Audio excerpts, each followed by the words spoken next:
Let's get right to the facts as we know them at this hour. There are now over 1 million confirmed cases of the coronavirus in our United States, which means Americans account for nearly 1/3 of all the cases worldwide, and the death toll is on track to surpass the 58,000 Americans who were killed during the entirety of the Vietnam War. The actual numbers are likely to be well above those milestones, as only about 2% now of the U.S. population has been tested.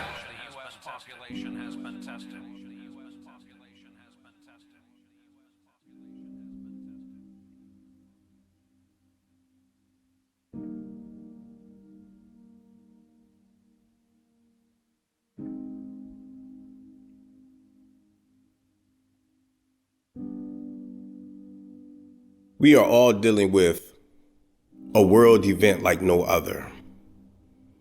For the first time in my lifetime, I have seen the world focused on one singular situation that has changed all of our lives. We are dealing with COVID-19, otherwise known as the coronavirus. Most of our lives have been changed, and they won't go back to how they used to be. Because once we come out of this situation, some of us are coming out of this situation with loved ones that we've lost, jobs that we have lost, opportunities that we were about to get, and then all of a sudden that opportunity went away. We have all had to learn social distancing. We are walking around outside, scared to touch one another, scared to hug, scared to share. We have people acting like idiots that are running around like this thing is not real and just spreading it and making it worse. And then we have other people that's overthinking things and letting the worry bring depression. You see, this isn't the first time I've ever had to social distance, though. This reminds me of a time 10 years ago when I was in a bad car accident and I destroyed my leg from the knee down. I hit a pole going 50 miles an hour. The doctor said that there was nothing that they can do, that they were going to have to amputate it. But I have faith in God that he was going to heal it. And he did. But even though God healed my leg, it didn't mean that there wasn't hard work that I had to put in to learn how to walk again. I had to go to the gym and lift weights. And there was times where I would walk and I would fall because my body wasn't strong enough. But my why was great. My why and my passion to get back up again was tremendous because I wanted to be able to walk with my son. I wanted to be able to ride bikes with my son, to swim with my son with my own 2 feet. And you see, when we get out of this thing, some of you are going to have to learn how to stand again. You see, life has dropped us in the middle of the ocean of life. And in order for us to get back to the shore, you're going to have to learn how to swim and focus on one stroke at a time.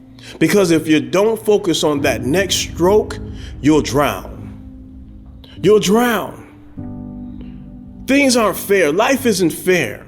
Most of us wasn't prepared for this situation. Some of us said 2020 was going to be the best year of our life. But guess what? Things happen. And when they happen, you adjust.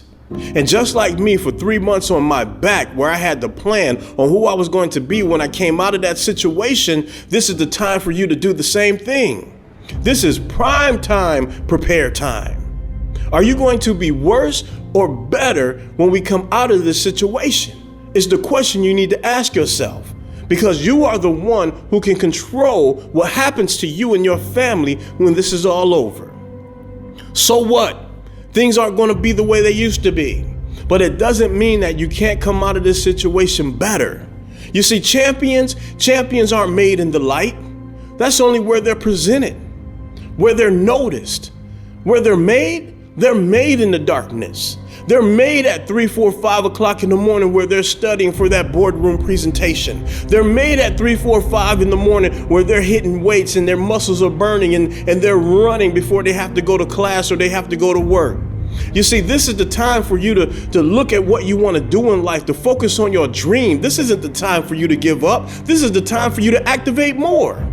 Most people in this life have been more successful than you, not because they're better than you, not because they have more skills than you have, not because they have more talent than you have. They are only more successful because they activated before you did.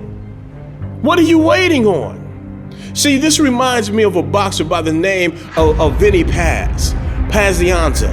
He was the Tasmanian Devil. You see, he was an okay fighter, but man, this man had heart. And he had bouts with different people like Roger Mayweather and Hector Macho Camacho, and he didn't win. And after those fights, people gave up on him. But he didn't give up on himself. He used his dark time for him to be better, and he got with Mike Tyson's ex-trainer, Kevin Rooney, and Kevin Rooney seen something in him, and he taught him. He said, listen, Vinny, you got to be your natural self. Fight at your natural weight. Some of you have to be yourself. Stop listening to the people around you. If they're not paying you no money, then there is no reason for you to continue to allow them to have that real estate in your mind. Kick them out. It's time to evict the naysayers, because you are a believer in yourself, and there is nothing that you can't do once you put your mind to it. And just like Vinny, who listened to somebody that was more positive, he acted like his natural self, and he became a title holder. He won a belt. And soon after, something tragically happened. He had another moment of darkness. He was in a car accident and he broke his neck.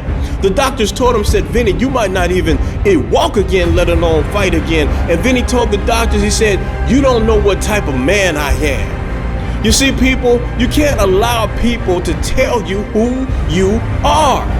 Don't look, just leap. Don't aim, just shoot, so you can be the me in your dreams, the me that you were purposed to be. Don't look at this as a dark times of worry and pain and sorrow. Look at this as a time for you to be able to stand up, for you to be able to plan to be a better person once you get out of it. You see, most of you want success, but nobody wants to put in the work. But you gotta desire the work. You gotta want the work. You gotta fall in love with the work. But you are not gonna accomplish nothing if you don't activate. You are not going to accomplish nothing if you do not move for your dreams. So what are you going to do? Are you going to sit there and worry? Or are you going to ground yourself and get the education that you need, get the workout that you need, get the things in your life that you need to prepare so you can have that glory and shine in the light after this whole situation is over with? I don't know about you, but when this thing is over with, Al Gennaro is going to be the best Al Gennaro that has ever seen this earth. Because I'm constantly working on myself in the darkness.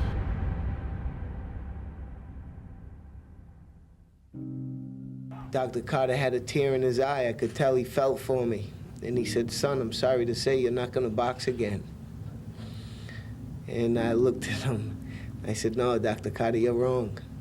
I am going to box again. I said, you don't understand what kind of man I am.